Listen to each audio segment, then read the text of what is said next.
out-farmed Fear, and he's out-farmed Angel. Very impressive Necrolite by Rise. So if anyone ever wants to learn how to play Necrolite, watch this replay and watch Rise do it, because Rise knows what's up.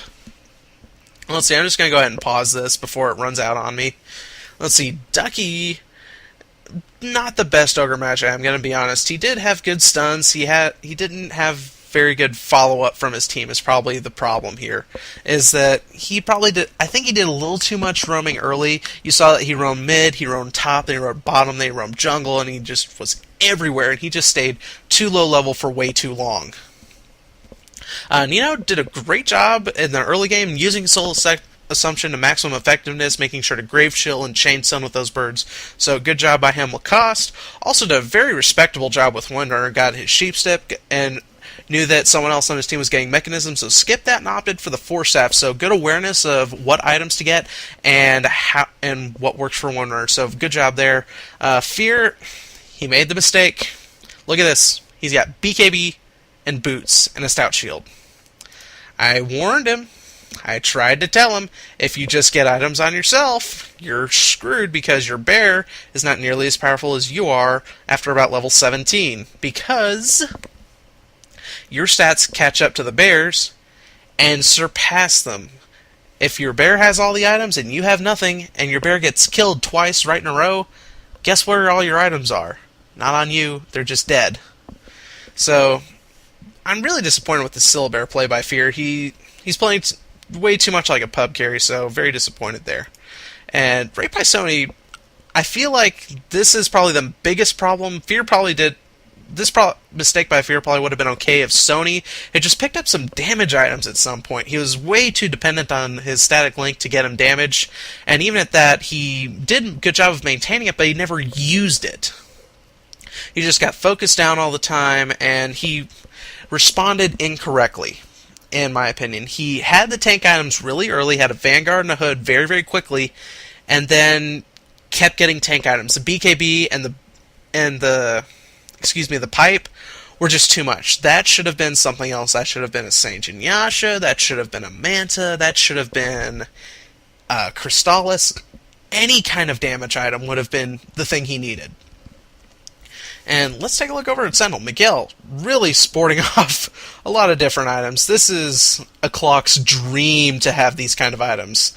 I mean, he's just rolling in the dough, which doesn't happen. Usually Clock gets Boots, Vanguard, and then one or two other basic items, and that's it. And like we already talked about Rise and his amazing ability to just come back. So really just enthralled with Rise and just admiring this. I can't help it. I'm a Rise fan. And Angel, showing that you can't steal the name and you can't steal the style. Only he can do the raping. Very, very well done. And especially on such a strange hero going up against at least 2 BKBs. And yes, just very well played by Angel. I'm very happy I got to see this replay. And Eaten Fish, despite doing weird things early on and buying weird items, still manages to do what Enigma does, which is black hole the crap out of the other team and just suck them into a spot. And just hold them still for Angel. So, good job at doing your job. You could have done it much, much better.